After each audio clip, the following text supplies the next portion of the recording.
Okay, well, I hope you can see this. So this is my cut piece. I took around the outside edge, and what I'm going to do is, I lost a corner here too, so that's the only place I'll have to Mod Podge, but that's okay.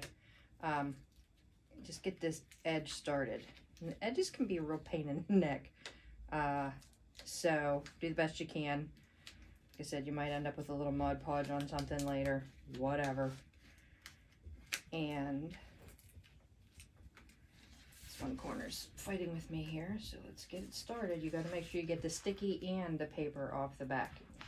I find that if I do this as soon as I cut it, I don't have a problem. If I wait until the next day like I did in this situation, I have a problem getting it off. I don't know what the deal is with that, but it is what it is.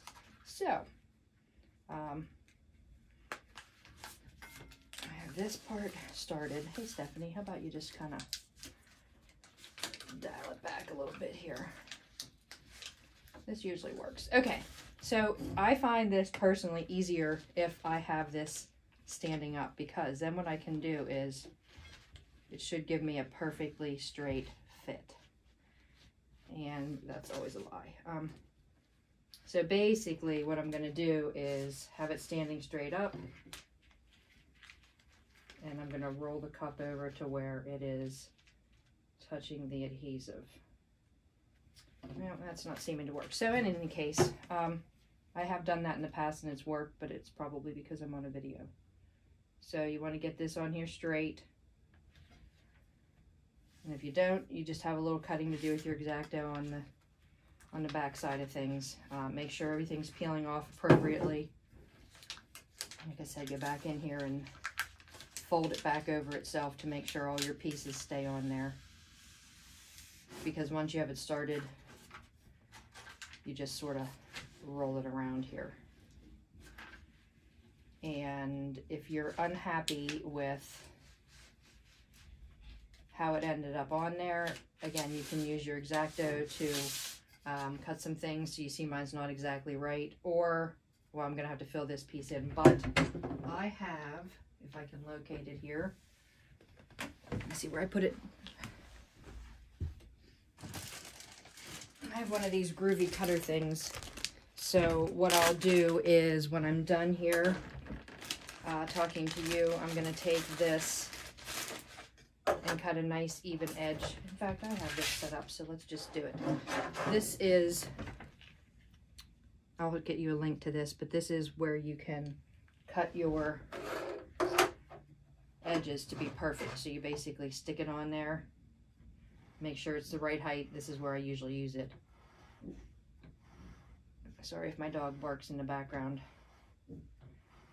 So now I'm going to have a nice smooth edge on this. Yeah, he's definitely barking in the background. Sorry, but I'm going to go the whole way around this thing, whatever it needs to get this a smooth edge. On these particular types of tumblers, I like to have the top and the bottom a little bit, just the cup. I think it looks better on these ones. Just, you have to make sure you get all the sticky off, because if you don't get all the sticky off, then the glitter starts sticking to it and it looks a hot mess. So in any case, that's what you do, and that's going to be a nice smooth round edge, equal on both ends, and I will come back when I'm ready to glitter. Okay, so I saved the backer from this for my glitter because it slides off pretty easily. When I do these, I like my pen as opposed to a regular weeder, and I have these really pointy tweezers that I also like depending on what I'm doing.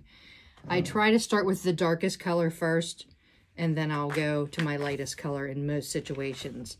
The exception on this is going to be the last little pieces are going to be white, when it actually will be my last color. But in any case, I'm going to start with black, and for this, I'm going to do all the ducks the same. Let me grab my readers here. I like to have some, you know. So there's actually 1, 2, 3, 4. So I might not use black. I'm going to do this Stardust as sort of a holographic. So whether or not you do holographic, ooh, that went everywhere, you're going to want to sort of rub this in like you would if you were doing something that is like a holographic tack it method. So in any case, what I'll do is, since I'm doing all the ducks the same, I can go around and pull off all of the last row of this, so the outline is the farthest out. And if you miss them, you go back and get them later, okay? And then what you'll do is all one color. Even if you do it in sections, that's fine. And then if you are done with that one color, you're going to move on then to your next color. It's really very easy. So just for demonstration purposes here, I'm just going to kind of show you. I'll just dump a little bit of this on, and I rub it right around, making sure the catch sheet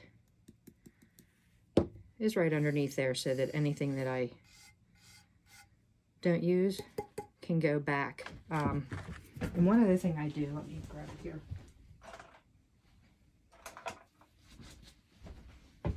I use a cheapo blush brush, and I have a kind of softer bristled paintbrush. The blush brush just to get the extra off. But when I'm done with each color, I'll kind of give it a more of a brush with this regular paintbrush so that it really gets it off of the tape to go on to the next color. You don't want them to run together if it's not necessary. So I will see you when this is all done.